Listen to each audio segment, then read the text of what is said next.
Halo Sobat Bola, apa kabar? Semoga semua dalam Baik, kondisi sehat selalu. Amin, amin. amin.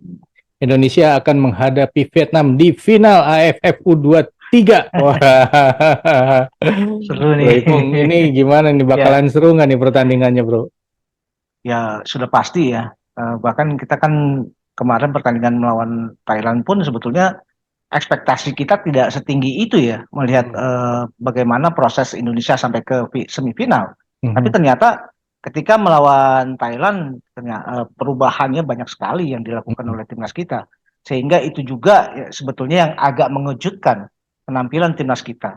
Dan Hmm. efek dari hasil pertandingan antara Thailand dengan Indonesia itu kan menumbuhkan optimisme yang boleh dibilang sedang tinggi-tingginya.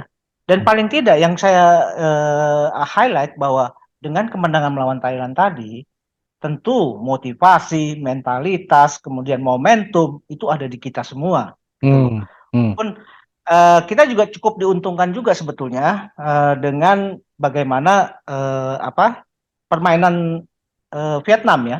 Hmm. Jadwal pertandingan yang dilakukan oleh Vietnam itu kan menempatkan pertandingan dia di semifinal ketika melawan Malaysia itu adalah pertandingan yang mungkin bisa memperlihatkan sebetulnya jati diri Vietnam itu seperti apa gitu loh. Hmm. Karena kita tidak bisa melihat hasil pertandingan ketika melawan Laos mereka menang 4-1 dan melawan Filipina mereka menang 1-0 itu sebagai bahan rujukan. Itu saya pikir tidak bisa kita kita merujuk dari dua pertandingan tersebut.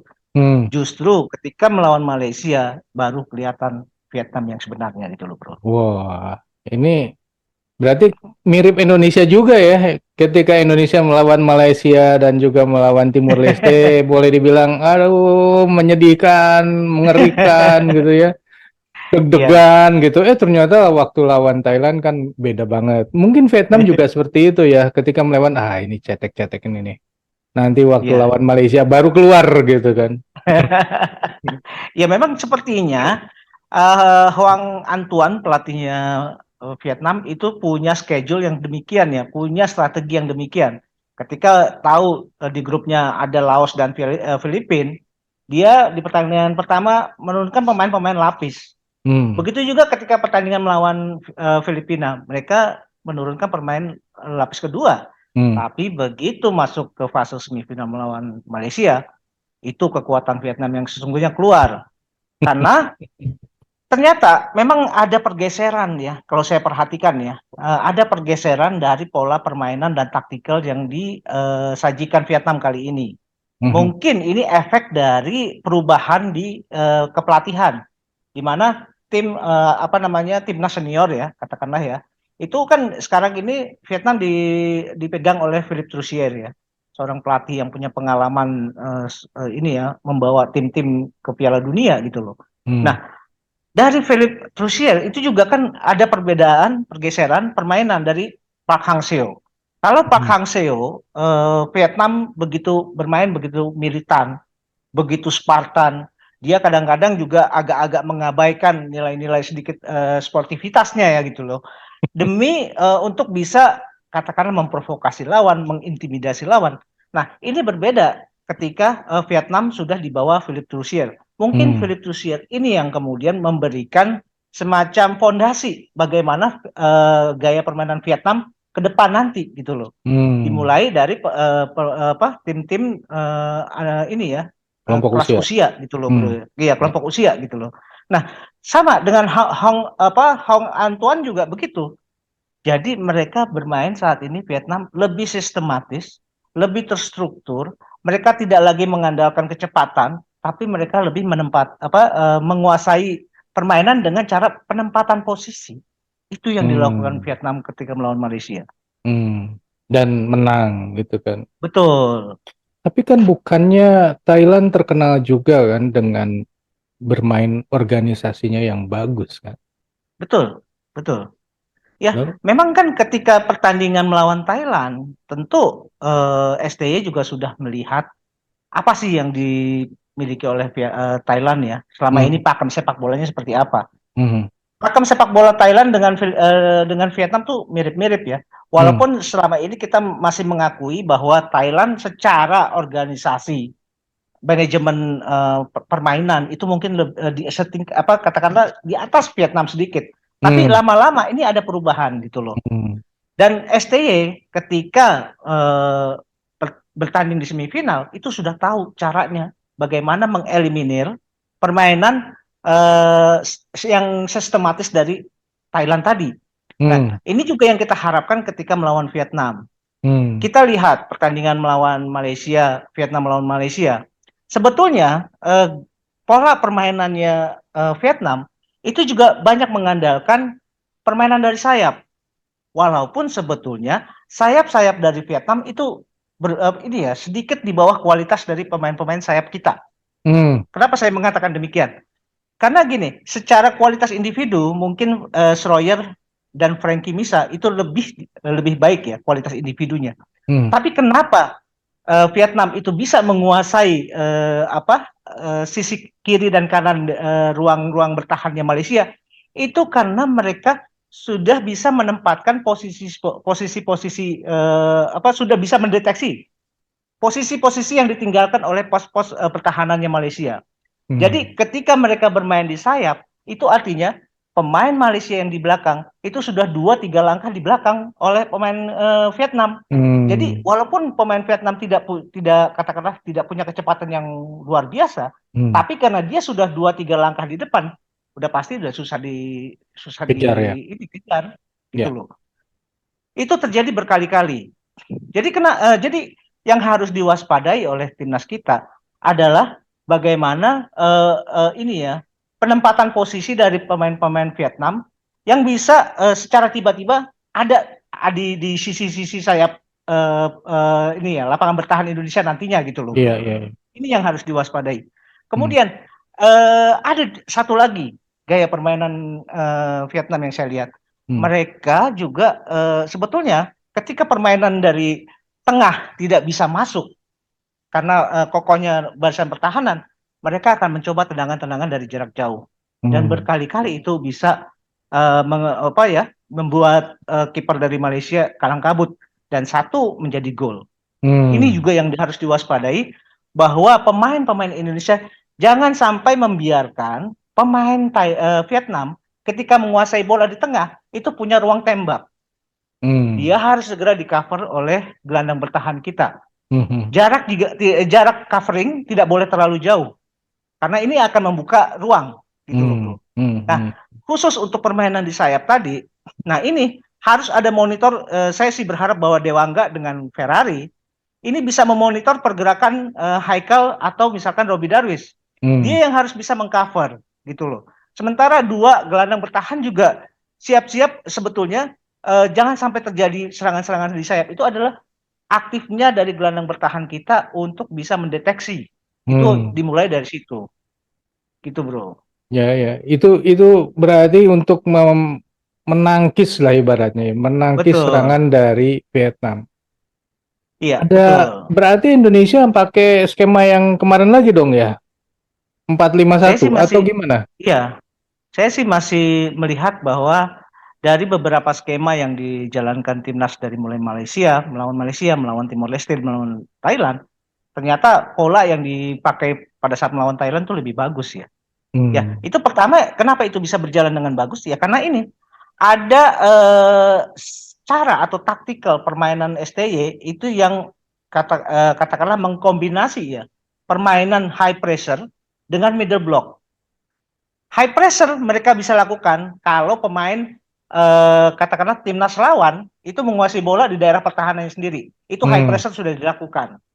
Gitu loh. Nah, ketika pemain lawan sudah masuk ke ruang bertahan Indonesia, baru middle blocker diterapkan. Jadi ini ada sebuah taktikal yang hybrid saya pikir.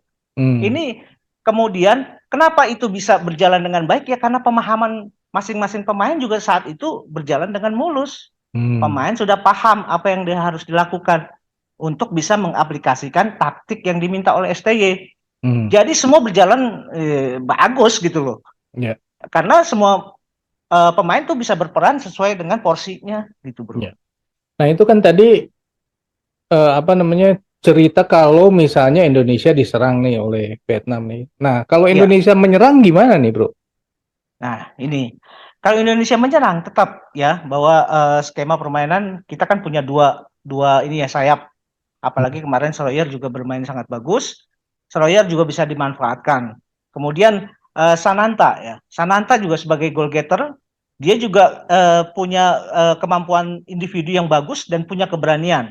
Itu yang Hmm. harus dimanfaatkan. Hmm. Maksud saya, artinya di sini tugas dari Beckham Putra katakanlah ya, ketika permainan distribusi bola ke kiri dan ke kanan itu ternyata juga tidak berjalan dengan baik, dia juga harus mencoba itu ya menempatkan Sananta untuk bisa mendapatkan umpan-umpan daerah.